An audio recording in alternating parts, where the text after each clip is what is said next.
The year was 2347, and the human mining vessel Starlight Wanderer was dying. Captain Daniel Hayes stood on the damaged bridge and watched sparks fall from broken wires above his head. The ship had been struck by asteroids 3 hours ago, and now it drifted without power at the edge of the nebula. 47 souls were aboard, and every single one of them was looking to him for answers. Lieutenant Lisa Morgan sat at the communications station with her fingers moving quickly across the controls. She was sending out an SOS signal on every frequency the ship could reach. Her voice was calm and professional as she repeated the same message over and over again. This is the human vessel Starlight Wanderer requesting immediate assistance. We have sustained critical damage and require rescue. Please respond. Daniel walked across the bridge and looked out through the cracked viewport. Stars filled the darkness beyond, but none of them were close enough to matter. The nearest human outpost was 12 days away at normal speed, and their jump drive had been destroyed in the collision. They could not run, and they could not hide. All they could do was call for help and hope that someone would answer. Chief Engineer Cole climbed up from the lower decks with grease on his hands and worry on his face. He told the captain that life support was failing faster than expected. The asteroid had punctured 3 of their oxygen tanks, and the recycling systems were working at half capacity. If nothing changed, they would run out of breathable air in 6 days. Maybe 5 if they were unlucky. Daniel thanked him and told him to do what he could, nodded and disappeared back into the ship to fight a battle against broken machines and leaking pipes. He was a good man and a better engineer, but even he could not create miracles from nothing. Navigator Amy Peters looked up from her station with fear in her eyes. She was young, and this was only her second deep space mission. She asked the captain if anyone would come to save them. Daniel told her that help would arrive. He said it with confidence he did not feel because that was what captains did. They lied to their crews so that hope would not die before the people did. The hours passed slowly aboard the crippled ship. Crew members worked to seal breaches and reroute power while others rationed food and water. Nobody spoke about what would happen if no one answered their call. Nobody needed to speak about it because everyone was already thinking about it. Lisa continued her broadcasts without rest. Her throat grew dry and her voice grew tired, but she did not stop. Somewhere out there in the vast darkness of space, someone had to be listening. The galaxy was full of civilizations, and surely one of them would hear a ship in distress and come to help. She was right that someone was listening. 900,000 kilometers away, the patrol fleet of the Dominion picked up the signal on their long-range sensors. Commander of the warship Crushing Talon sat in his command chair and listened to the human voice asking for help. His scaled face showed no emotion, but his officers could see the amusement in his yellow eyes. There were a reptilian species that had ruled this sector of space for 3,000 years. They were proud and ancient, and they looked down upon the younger races with contempt. Humans were among the youngest of all. They had only been traveling between stars for 2 centuries, and they considered them barely worth notice. Sub-Commander stood beside his captain and listened to the distress call. He made a sound that was the equivalent of laughter.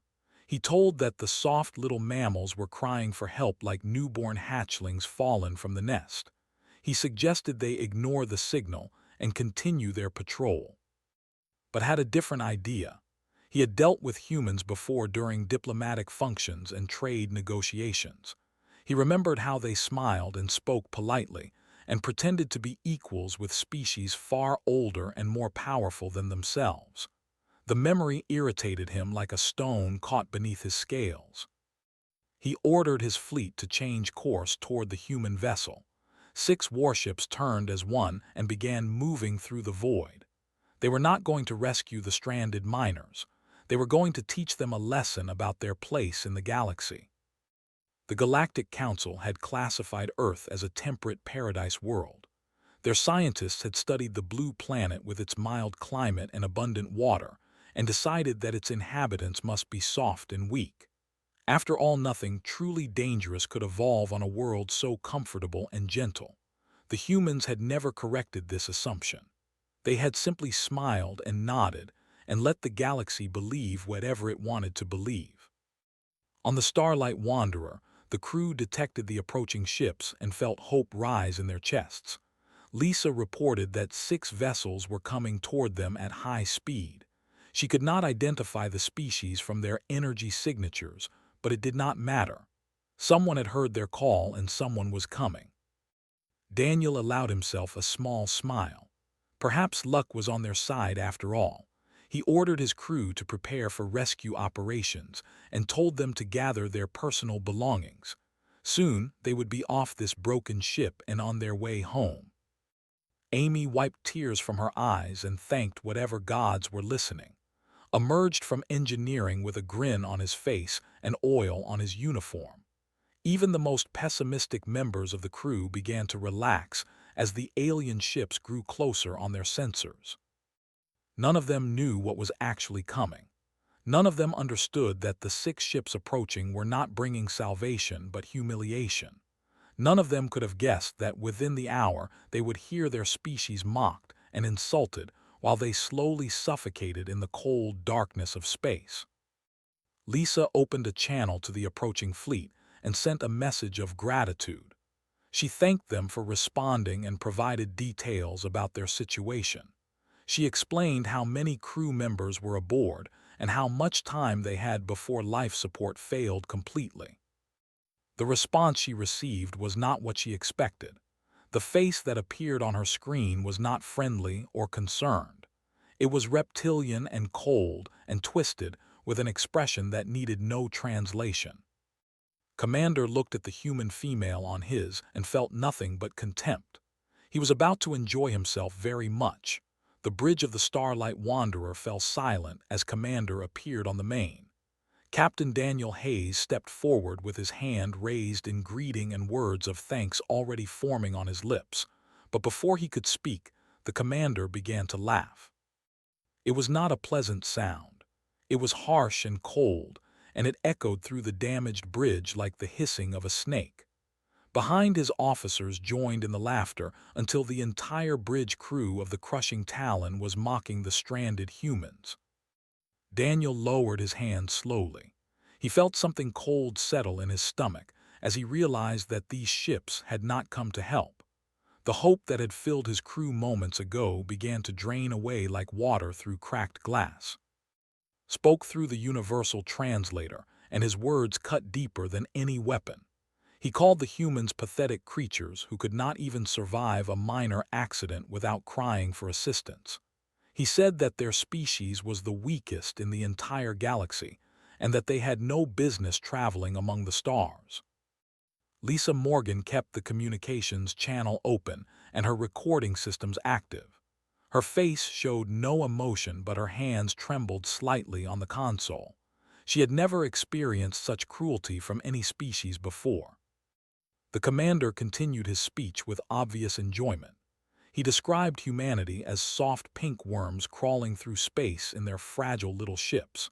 He wondered aloud how such pathetic beings had ever managed to develop technology when they clearly lacked the strength to survive without constant help. Amy Peters gripped the edge of her navigation console until her knuckles turned white. She wanted to scream at the alien on the screen, but she forced herself to remain silent. Beside her weapons officer, Nash sat perfectly still with his eyes fixed on.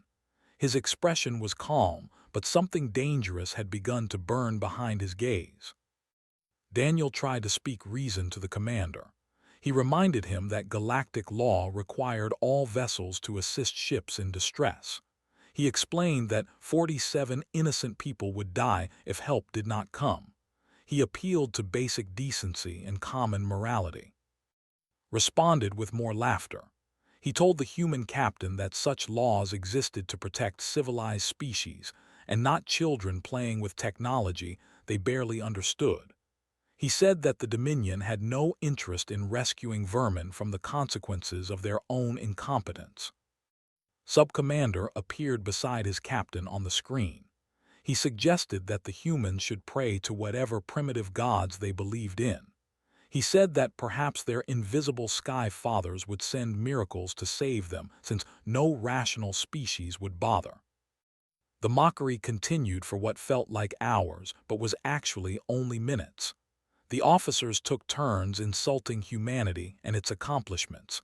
They called human art primitive and human science crude and human culture worthless. They laughed at human bodies and human emotions and human dreams. Cole had returned to the bridge during the transmission. The chief engineer stood near the back of the room with his arms crossed over his chest and his jaw tight with anger. He had built things with his hands that these aliens could never understand. He had solved problems that their species had never faced. And now, he was being called worthless by creatures who had never struggled for anything in their comfortable lives. Daniel made one final attempt to reach the commander. He spoke calmly and clearly about the value of life and the importance of compassion. He asked what it would cost the Dominion to simply tow their ship to the nearest station. He offered to pay any price and accept any terms. Leaned forward in his command chair with his yellow eyes gleaming. He told the human captain that there was nothing humanity could offer that the Dominion would ever want. He said that watching the soft little mammals suffocate in their broken ship would be entertainment enough. He announced that his fleet would remain nearby to observe how long the fragile humans could survive. The went dark and silence fell over the bridge of the Starlight Wanderer. No one moved and no one spoke. The weight of what had just happened pressed down on every person in the room. Amy was the first to break. She buried her face in her hands and began to cry softly, reached over and placed a hand on her shoulder, but his eyes never left the blank. Lisa continued working at her console with mechanical precision, even though tears were running down her cheeks. Daniel turned to face his crew. He saw fear and anger and despair in their eyes. He saw people who had just been told they were worthless by beings who could save them, but chose not to. He saw 47 humans who were going to die in the cold darkness of space while their killers watched and laughed. But Daniel Hayes had not become a captain by giving up when things looked hopeless. He straightened his spine and lifted his chin and spoke to his crew with steady confidence. He told them that help would still come. He reminded them that they were not the only species in the galaxy and not the only ships in space. He said that somewhere out there human vessels were picking up their signal and human crews were preparing to come to their aid. Lisa looked up from her console with red eyes. She told the captain that she had been doing something during the transmission. She had modified their SOS signal to include a special identifier. It was a code that only human vessels would recognize. A code that changed the nature of their distress call from a simple request for help to something much more significant. Daniel asked what the code meant and Lisa told him. It meant that humans were being threatened by hostile forces. It meant that civilians were in danger and that the threat was ongoing. It meant that whoever received the signal should come prepared for the worst. Smiled grimly from the back of the room. He said that whoever heard that signal would not be coming with rescue ships and medical supplies. They would be coming with warships and weapons and the full fury of a species that protected its own.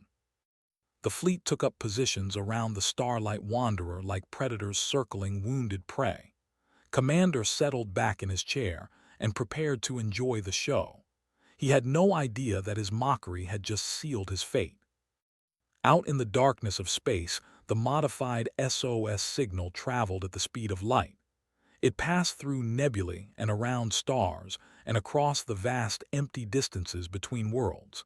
It was searching for human ears and human hearts and human ships. It would find them. 9 light-years away, the United Earth carrier Independence floated in the darkness between stars.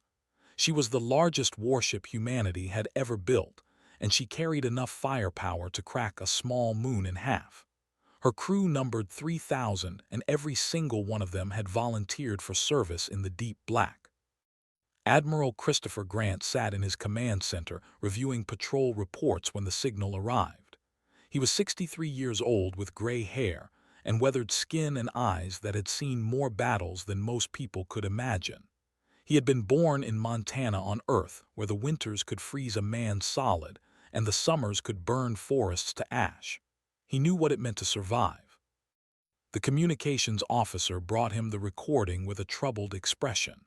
Grant listened to the modified SOS signal and felt his blood grow cold. Then he listened to the attached audio file that Lisa Morgan had transmitted. He heard every word of mockery. He heard the laughter and the insults and the casual cruelty directed at his people. When the recording ended, Grant sat in silence for a long moment.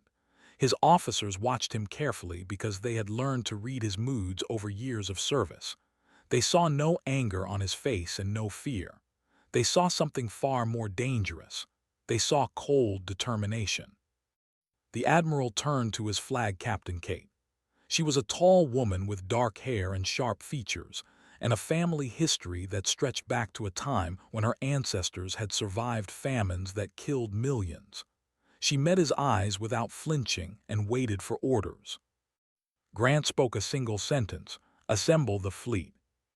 Within hours, 17 human warships had gathered around the Independence. They came from patrol routes and training exercises, and quiet watching posts scattered across the sector. Each ship answered the call without question because each ship knew what the modified SOS signal meant. These were not the vessels that humanity showed to the galaxy. These were not the sleek diplomatic cruisers or the modest cargo haulers that aliens typically encountered. These were the hidden ships, the secret fleet, the weapons that humanity had built in silence while the galaxy laughed at them. The carrier Independence led the formation with her massive hull bristling with launch bays and weapon batteries. Flanking her were the battleships Defiance and Reckoning. Each one was built like a fortress with armor thick enough to shrug off weapons that would vaporize ships from other species. Behind the capital ships came cruisers and destroyers with names that spoke to human history: Perseverance and Resilience and Thunder and Storm. Each name had been chosen carefully because each name meant something to the people who served aboard those vessels. Grant addressed his captains through the fleet communication network. His voice was calm and steady as he spoke words that would later be remembered as the beginning of everything that followed. He reminded them that humanity had been in space for 200 years. He reminded them that for 200 years every alien species had dismissed them as weak and soft and unworthy of respect. The Galactic Council had classified Earth as a paradise world, and its inhabitants as gentle creatures from a place of comfort and ease. The admiral paused and looked around the command center at the men and women who served under him. He saw descendants of survivors. He saw the children of a world that had never been gentle or easy or safe. He told his captains the truth that humanity had hidden from the galaxy since first contact. Earth was not a paradise world. Earth was It was a planet of earthquakes and volcanoes and hurricanes and floods. It was a world where ice ages came without warning and mass extinctions wiped out nearly everything that lived. 99% of all species that had ever existed on Earth had gone extinct. The creatures that remained were the toughest and most adaptable and most ruthless survivors in the history of that violent world, and humanity was the most successful of them all. Grant ordered the fleet to engage jump drives and prepare for combat. He did not ask permission from Earth Command because there was no time and because he already knew what their answer would be. When humans were in danger, other humans came to help. That was the law that mattered more than any treaty or regulation. The 17 warships oriented themselves toward the nebula and activated their faster-than-light engines. Space twisted around them as they tore holes in reality itself. They would arrive at the Starlight Wanderer in 3 hours. On the crippled mining vessel, Captain Daniel Hayes felt something change in the quality of his crew. The despair that had filled them after the mockery was slowly being replaced by something else. It was not hope exactly. It was more like anticipation. Amy Peters had stopped crying and was now watching her sensors with intense focus. Nash had moved to the weapons console even though their weapons were offline. Cole had returned to engineering, but he was no longer trying to repair life support. He was working on something else entirely. Lisa Morgan continued her broadcasts, but now she was smiling. She had received a response to her modified signal. It was brief and encoded, and it came from very far away. But it told her everything she needed to know. Help was coming. Real help. Not rescue ships with medical supplies and sympathetic words. Something much more significant was on its way.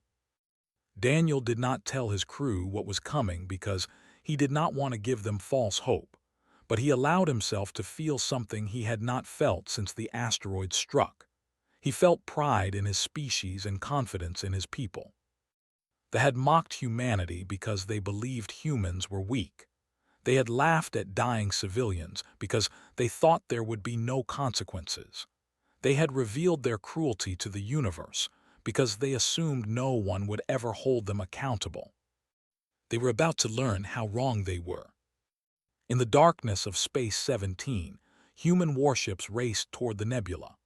Their crews prepared for battle with the quiet efficiency of people who had trained their entire lives for moments like this. They checked weapons and ran simulations and said prayers to whatever they believed in. Admiral Grant stood on the bridge of the Independence and watched the stars blur past. He was thinking about Montana and winter storms and the wolves that howled outside his childhood home. He was thinking about survival and strength and what it meant to be human. They had no idea what was coming for them. Commander was eating his fourth meal of the day when the alarms began to sound. He looked up from his food with irritation as his sensor officer stammered out a report about incoming vessels. The commander assumed it was simply more human ships arriving to beg for the lives of their stranded companions. He was wrong. 17 warships emerged from hyperspace in perfect formation around the fleet. They appeared simultaneously in a ring of light and metal that enclosed the 6 Dominion vessels like a fist closing around prey. The human ships hung in the void with weapons armed and shields raised and crews ready for battle. Stared at his tactical display and felt the first cold touch of doubt. These were not the small patrol ships he had expected. These were massive warships built on a scale that should have been impossible for such a young species. The flagship alone was twice the size of his crushing talon. Sub-Commander rushed to his captain with fear replacing the amusement that had filled his eyes hours before. He reported that the human vessels were armed with weapons systems the Dominion had never encountered. Their armor was impossibly thick. Their shields were raised to combat levels.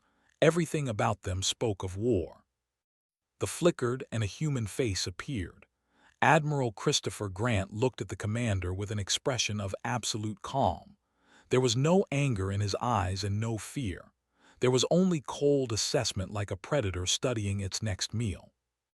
Grant spoke in a quiet voice that somehow filled the bridge of the crushing talon. He thanked Commander for keeping his people company during their distress. He expressed appreciation for the fleet remaining in the area because it saved the humans the trouble of tracking them down. Tried to recover his composure. He demanded to know by what authority the humans had brought a war fleet into Dominion patrol space. He threatened diplomatic consequences and economic sanctions and intervention by the Galactic Council. He spoke with all the arrogance of a species that had ruled this sector for 3,000 years. The Admiral listened patiently without interrupting. When finished his threats, Grant simply asked if the commander would like to hear a recording. It was a recording that Lisa Morgan had made during the earlier transmission, a recording of officers laughing at dying humans. Silence fell across both ships. Grant continued speaking in that same quiet voice. He explained that under the laws of space, denial of aid to vessels in distress was considered an act of hostility. He noted that the psychological torment of civilians constituted a further violation. He observed that they had effectively declared their intentions toward humanity through their actions. The human admiral then did something that would be discussed in diplomatic circles for centuries to come. He offered the commander a choice. They could stand down and allow the human fleet to rescue their stranded vessel. They could depart this system with only their pride wounded. They could return to Dominion space and tell their superiors that they had encountered human warships and chosen discretion over valor. Or they could fight. Grant paused and let the choice hang in the air between them. Every officer on both fleets held their breath waiting to see what would happen next. Felt rage building in his chest. He had commanded warships for 40 years, and he had never retreated from any enemy. His species had conquered 100 worlds and defeated a dozen rivals. The mighty Dominion did not flee from soft pink mammals who had barely learned to walk among the stars. He made his decision without consulting his officers. Pride demanded action. Honor demanded response. He ordered his fleet to attack. The moment he spoke those words, his fate was sealed. On the Independence, Admiral Grant nodded once as if he had expected nothing less. He gave a single order to his fleet, and then the darkness of space erupted into fire. The human ships did not fight the way they expected. They did not maintain careful distances, trading precise shots while maneuvering for advantage. They charged directly into the enemy formation, with engines at full power and weapons blazing. The battleship Defiance took 4 direct hits to her port side as she closed with the nearest cruiser. Her armor buckled and burned, but she kept coming. Her return fire smashed through the enemy shields and tore the cruiser apart in a bloom of expanding gas and debris. The Independence launched fighter squadrons that dove through defensive fire with reckless courage. Human pilots pushed their craft to the breaking point, weaving between energy beams and missiles, with reflexes honed by evolution on a world where hesitation meant death. Watched in disbelief as his fleet began to crumble. His weapons were hitting the human ships. He could see the damage on his tactical display. But the humans simply would not stop. They absorbed punishment that would have crippled vessels from any civilized species and kept fighting with terrifying determination. The Reckoning engaged 2 destroyers simultaneously. She took hits that should have killed her, but her crew sealed breaches and rerouted power and kept their weapons firing even as smoke filled their corridors. When both destroyers were burning wreckage, she turned to find new targets. On the Crushing Talon, Sub-Commander screamed that this was impossible. Humans were supposed to be the weakest species in the galaxy. Their world was classified as a paradise. They were soft and gentle and fragile. How could they withstand such punishment? Grant's voice crackled over the communication channel, answering the question that had not realized was being transmitted. He explained that humans had evolved on a planet where the weak did not survive long enough to have children. Every human in the fleet was descended from countless generations of survivors, beings who had outlasted predators and diseases and disasters that would have ended most species. The galaxy had looked at Earth and seen blue oceans and green forests. They had seen mild temperatures and abundant life, and assumed it was paradise. They had not seen the volcanoes that could darken the sky for decades. They had not seen the ice ages that covered continents in frozen death. They had not seen the endless brutal competition that had shaped humanity into what it truly was. 4 warships were destroyed in the first 8 minutes. The remaining 2, including the Crushing Talon, were crippled and drifting with their weapons offline and their engines dead. Commander sat in his command chair, surrounded by the burning wreckage of his ambitions, and watched human ships close in for the kill. The battle had lasted 11 minutes. The debris field spread across thousands of kilometers where warships had once floated proud and confident. Twisted metal and frozen bodies drifted through the void as silent testimony to what had happened. The human fleet moved through the wreckage with weapons still armed and sensors still searching for any sign of resistance. There was none. Admiral Grant ordered rescue teams to the Starlight Wanderer immediately. Shuttles launched from the Independence carrying Marines in heavy armor and medics with supplies and engineers with tools to repair the damaged ship. They crossed the void in minutes and docked with the crippled mining vessel. Captain Daniel Hayes stood at the airlock and watched as the first Marine stepped aboard. The soldier was a young woman with dark skin and hard eyes, and she moved with the confident grace of someone trained to fight in any environment. Behind her came dozens more, all armed and ready for threats that no longer existed. The medics pushed past the Marines and began treating crew members who had been injured during the asteroid collision. They worked quickly and efficiently with the calm professionalism of people who had seen far worse. Within an hour, every wounded person on the Starlight Wanderer had been stabilized and prepared for transfer to the carrier. Lisa Morgan stood on the bridge watching human ships patrol the area around her vessel. She had stopped crying hours ago, and now she felt something else entirely. She felt proud of her species and proud of the fleet that had come to save them. Amy Peters joined her at the viewport with wonder in her eyes. The navigator had never seen warships like these before. She had grown up believing that humanity was a minor species struggling to find its place among the older civilizations of the galaxy. Now she understood that everything she had been taught was either wrong or an intentional deception. Cole emerged from engineering with a grin on his grease-covered face. He told the captain that human engineers from the Independence were already working on repairs. They estimated the Starlight Wanderer would be ready to travel under her own power within 2 days. Daniel thanked him and turned to watch the rescue operations continue. He felt exhausted but also strangely energized. The terror of the past hours was fading, and something new was taking its place. A sense of certainty about who his people really were. On the crushing Talon, commander was taken prisoner along with the surviving members of his crew. Human Marines in powered armor escorted them through the damaged corridors of their own ship. The aliens walked with their heads down, unable to meet the eyes of the creatures they had mocked just hours before. Found himself aboard the Independence in a holding cell designed for beings much more dangerous than himself. The cell was clean and comfortable, but it was still a cage. He sat on the simple bed and stared at the walls and tried to understand how everything had gone so wrong. Admiral Grant visited him that evening. The human entered the cell alone without guards or weapons. He carried in one hand and a cup of something hot in the other. He sat down across from the commander and regarded him with calm curiosity.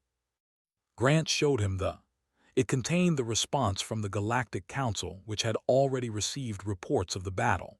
The Council was demanding explanations and threatening sanctions, and expressing outrage at human aggression. Several species were calling for immediate action against Earth. Felt a flicker of hope.